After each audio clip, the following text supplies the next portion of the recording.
Good evening and welcome to the COVID-19 update on Channels Television. I'm Millicent Mwaka. First, the highlights. Niger State vaccinates over 32,000 people in 12 days. Anambra residents observe non-pharmaceutical interventions as state vaccinates 5,000 people in second phase of rollout.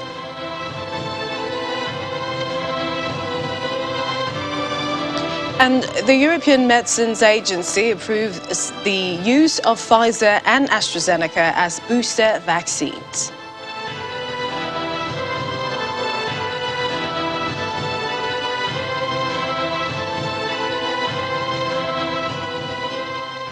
The Nigeria Center for Disease Control, NCDC, confirmed 559 COVID-19 infections across 14 states and the Federal Capital Territory on Wednesday. Lagos, the worst-hit state, recorded 232 positive samples, representing 41.5% of the total cases recorded on the same day. Meanwhile, according to the NCDC, 220 patients were discharged, while 5 persons died of COVID complications. Here's more on the update. 559 additional persons in Nigeria have tested positive to COVID-19 in the last 24 hours. According to the Nigeria Center for Disease Control, the latest figures were reported from 14 states and the FCT. It's a slight dip from figures reported in the 24 hours prior. The bulk of infections were registered in Lagos with 232 cases. 83 cases were recorded in Rivers. 66 cases were recorded in Enugu. Oyo State had 28 cases. Kaduna 25, and the FCT reported 24 cases. Delta added 22 infections to the caseload. Akwa Ibom and Kwara states reported 19 and 18 cases respectively. Ekiti had 13 cases. 5 states reported single-digit infections. Bayelsa and Cross River reported 9 each. Ogun 6, Kano 3, and Gombe reported 2 cases. No cases were reported from Nasarawa, Ondo, Osun, Plateau, and Sokoto states. Nigeria now has a total of 197,046 confirmed cases. 220 people were discharged in the last 24 hours, increasing the total number of recoveries to 185,379. 5 new deaths from COVID-19 complications were reported in the last 24 hours, raising the casualty figure to 2,578. Currently, there are more than 9,000 active cases in Nigeria, while over 2.8 million samples have been tested so far. Over 3 million eligible Nigerians have received the first dose of COVID-19 vaccine, and more than 1.6 million of these have got a second dose. In Africa, there are more than 7.9 million confirmed cases, and over 200,000 deaths have so far been recorded across the countries on the continent. The total global confirmed cases have now surpassed 222 million, while more than 4.5 million deaths have been reported. And in the southeast, over 5,000 people in Anambra State have been vaccinated since the second phase of the COVID-19 vaccination exercise began across the state. While some are taking their first doses, others are taking the second. And according to the Executive Secretary and Chief Executive Officer of the Anambra State Primary Healthcare Agency, Dr. Mrs. Choma Ezeyimulu, the AstraZeneca and Moderna vaccines are available in the 72 vaccination centers in the state for the target population of 18 years and above. Compliance with COVID-19 protocol appears high in Anambra State as residents go about their daily chores with their masks. In the markets, on the road, even in shops.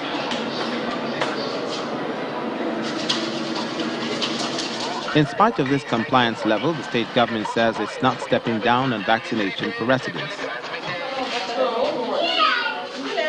Chukwemeka Dumego Ojukwu University Teaching Hospital, Awka, is one of the 72 vaccination centers in the state, and the government is impressed with the turnout of residents, particularly for the second phase. Since our flag off on Tuesday last week, we have vaccinated over 5,000 in the Anambra. Some have come for their first doses, some have come for their second doses. So it's happening simultaneously across 72 sites in Anambra State. While some are here for their first jab, Others are for the second, but in all, more than 70,000 residents have been vaccinated. As you are aware, the Delta variant is very much in the country, and so far, in total, with the first phase and second phase, we have vaccinated over 70,000 in the Anambra. So there is nothing to fear. The vaccines are free, they are safe, and they are with minimal side effects. As more people take the jab, the Executive Secretary of Anambra State Primary Healthcare Agency talks about the side effects, which she notes have been mild. They have been mild. We have been following up. Largely, many people don't have any side effects, but some have reported pain at the injection site, which is expected in some people. And to treat that, they just use the paracetamol. So it's been good. We have not had any major or severe reaction. As at the last count, a total of 2,123 persons are reported to have tested positive to the virus, 47 on admission, and 2,057 persons discharged. 19 persons have died from the virus, putting the state in the 19th position of states with the highest number of cases, out of the 36 states plus the Federal Capital Territory. And for more on the situation in Anambra State, joining us right now virtually is Dr. Nnamdi Uliagbafusi, the Director of Disease Control and Immunization, Anambra State's Primary Healthcare Development Agency. He joins us now from the state capital. Thank you for joining us on the program. This is the second phase rollout with 72 vaccination sites in the state. How different would you say this phase is from the first rollout? All right. Good evening. Good evening. Good evening. This second phase is different from the first phase. This first phase was meant for health workers and people in strategic positions like the military, the police, patrol attendants, and high-placed people who see people on a daily basis. That was the first phase. In this second phase, we are now vaccinating every eligible person from 18 years and above. That's the difference. Thank you. So the young adults, you know, what's been the turnouts? Young adults, I mean, from 18, 25, how much of them are coming out? And this is compared to perhaps the middle-aged and older population. Yes, there is some level of apathy initially, but they are coming out now because people are now beginning to see the problem. It's no more that people, we have increased our mobilization campaign. We have been going from house to house, calling on phones, doing radio talks to motivate the people, visiting churches and gatherings. So people are now coming out, both the young, the middle age, and the age. They are coming out for the vaccine. Are there any special arrangements for the vulnerable persons living with disability, for example? Yes, there's no special, any place we say they should come at social point. But whenever they come at the vaccination site, we give them preference. If they find it very difficult to climb the place, we move down to where they are and vaccinate them. So they are giving preference wherever they come to vaccination site. We equally move to certain places like if you have home for the disabled or where there's kind of camp. Once we are away, we will schedule and visit them there so that they won't stress themselves coming out. So we do those things. We visit camps, we visit schools, we visit different establishments to vaccinate them. Talk to us about the process of vaccination. Do they have to register online or they can just walk into any of the centers or sites? Yes, even if you register online on your own, when you come to the health facility, we will do what we call the proper synchronization to get your name onto the server. Because every vaccination site has what we call username and password. The one you do with your phone We will not have the username and the password. So when you come to the health facility, if you have done that before, we will now do the proper registration. But what people do now, they come to the health facility. We begin afresh, do the online registration for them, make sure they were properly registered, and then post it to the server. You know, when you take the vaccine, we will give you what we call QR, it's field that has what we call QR code. Once that code is scanned, and put your card with that code, it will show every data about you. So it's online, it's done online, but we do it at the facility to make sure it's properly done. And that's also how you sort of measure who has taken the first dose, when next they're coming for the second, and when you need to stop, so that what you have is enough for the number who have taken their first dose.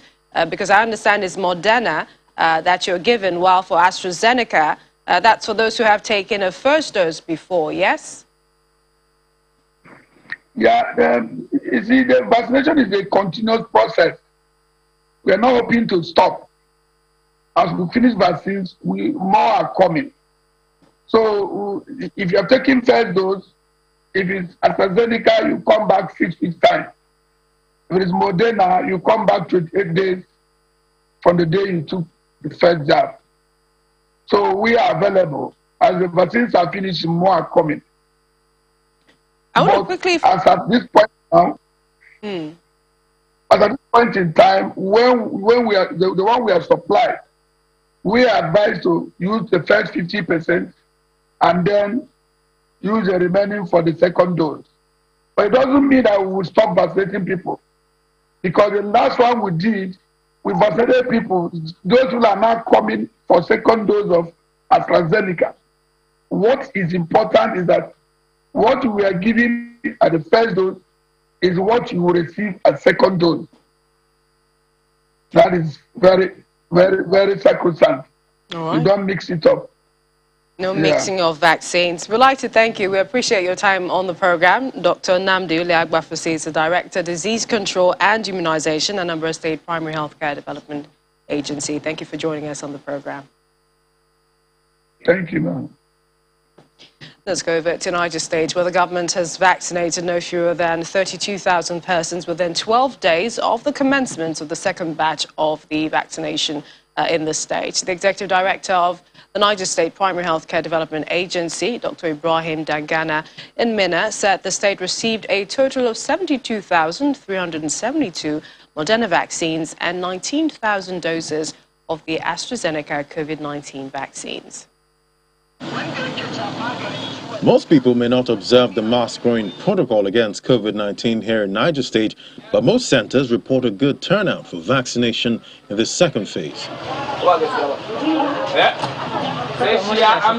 At the General Hospital, vaccinees have been electronically registered for their vaccines and the data is compared. Recipients recount their experiences.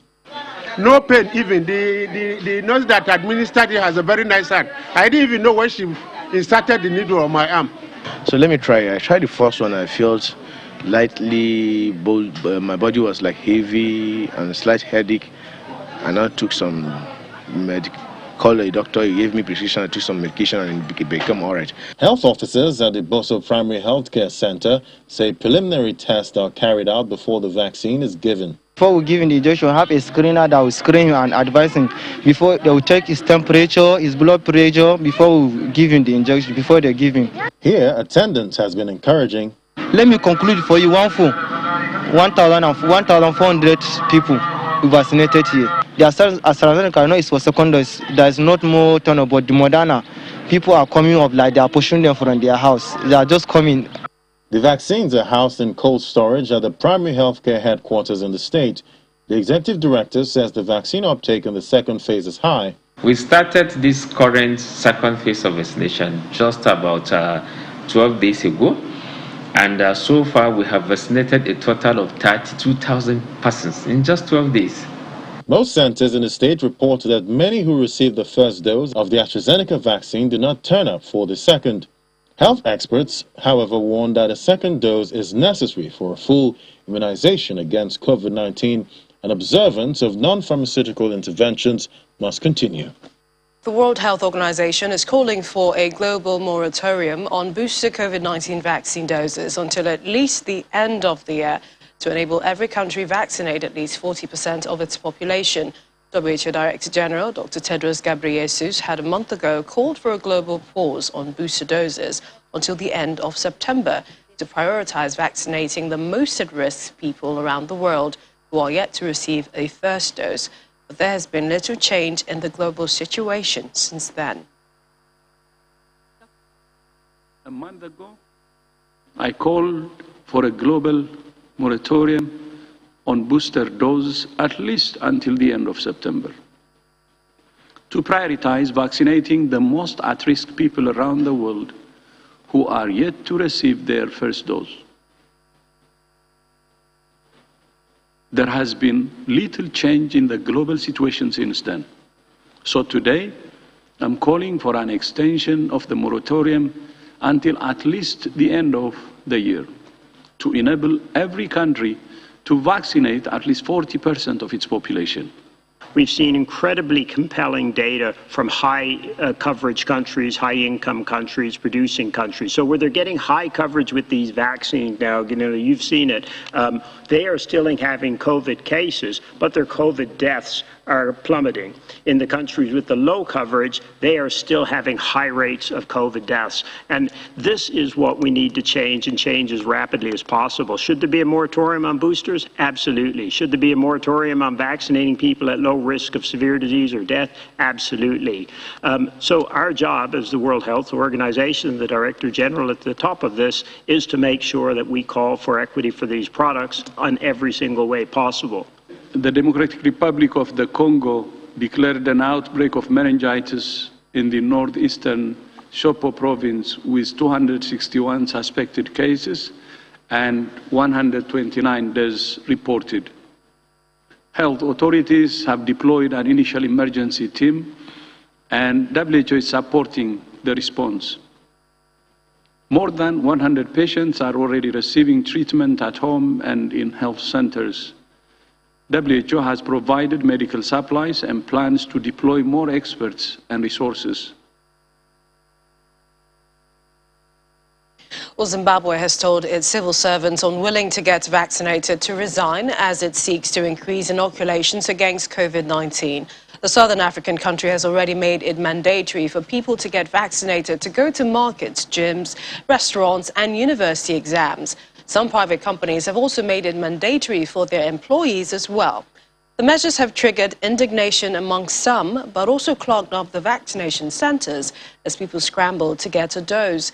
Zimbabwe has about 300,000 civil servants, including 100,000 teachers. Meanwhile, the Zimbabwe Congress of Trade Unions challenged the mandatory vaccination of employees in court in August. 4.4 million people have received a first dose in the country, with 11% of the population fully vaccinated. Well, Dr. John Tinashe is a Zimbabwean doctor, but currently in Poland, the Medical University of Łódź, and also serving on the steering committee of associate members in the World Medical Association. And that's a body that represents doctors globally. He joins us now on the program. Thanks for joining us. Just before we go talking about Zimbabwe, how are things in Poland? And this is with regards to the pandemic. Thank you for having me on the show. Right now, things are a bit mellow. People can go out without masks, although on public transports and buildings and areas where they are enclosed, people are required to wear masks. When you travel from Poland to other countries or coming into Poland, especially if you're coming from other European countries, you're now using what is known as a COVID vaccine certificate, which essentially what it does is it shows that you've been vaccinated. It can either be a QR code on your phone or a piece of paper. And for those that are traveling in and out of Poland, there's what is known as a passenger form, which each and every person has to fill, especially for those coming into Poland, where the government is able to trace your whereabouts in the last for the 14 days that each person is supposed to be quarantined. That way, when they find out that someone on your plane had the COVID vaccine, had the COVID virus, they're able to trace your whereabouts as well as where you've been in the last 14 days, so they can try and contain the virus from spreading any further.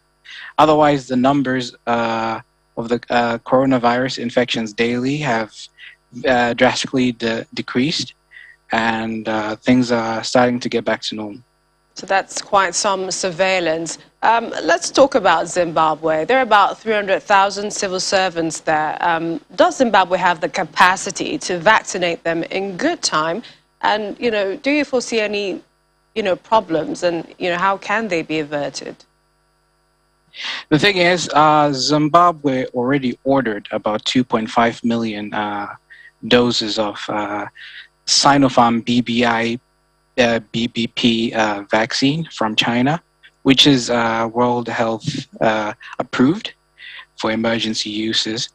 And the population in Zimbabwe, it's more of they're slow to go get the vaccine because, like most African countries, it's more to do with religious beliefs and misinformation.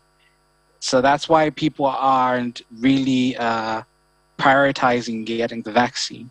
Whereas the 300,000 civil servants, they are accounted for with regards to the 2.5 million doses that were ordered by the government, and there's enough for everyone. So do you think it's wise, not just Zimbabwe, perhaps what other countries are doing, making it compulsory to vaccinate the population, and, some saying that they prefer not to be vaccinated? It is very wise and very essential. It's very vital for everyone to be vaccinated, especially at this point in time that we're in. We've seen how the coronavirus affects people, how people just suddenly die after being infected by the virus just a couple of days.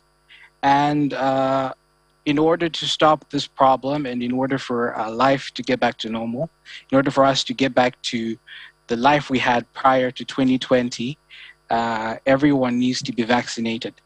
That way, we are certain and very sure that at least even if you catch the virus, the effects it would have on you will be less as compared to if you're not vaccinated. We appreciate your time. Thank you so much. Dr. John Tinashe is a member of the World Medical Association and a Zimbabwean doctor as well. Thank you for joining us. Thank you. The European medicine regulator has added the nerve-damaging disorder Guillain-Barré syndrome as a possible side effect of AstraZeneca's COVID-19 vaccine, which is widely used in Africa. It says a causal relationship between GBS and the jab is at least a reasonable possibility. Here's more on the global update.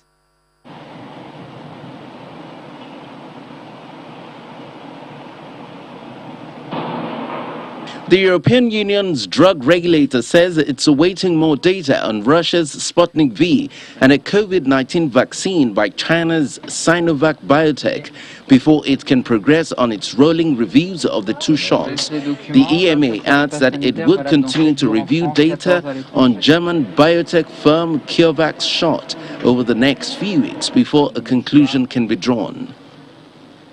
I can feel it, that's okay. In the meantime, the UK medicines regulator has approved the use of Pfizer and AstraZeneca as COVID booster vaccines, paving the way for a rollout ahead of the winter. But the Joint Committee on Vaccination and Immunization, JCVI, the UK vaccine advisory body, has not decided if they are needed and who should be eligible. We have not seen enough science behind that. And speaking of booster shots, Africa's Center for Disease Control and Prevention, Africa CDC Director John Ekengwasong, says rich nations would do better to send vaccines to Africa to help fight the global COVID-19 pandemic rather than hoarding them for third-dose booster shots that scientific evidence does not back. as to why. Speaking at a news conference, he says he's baffled some rich countries are disregarding World Health Organization advice to hold off from booster shots until more people are fully vaccinated around the world.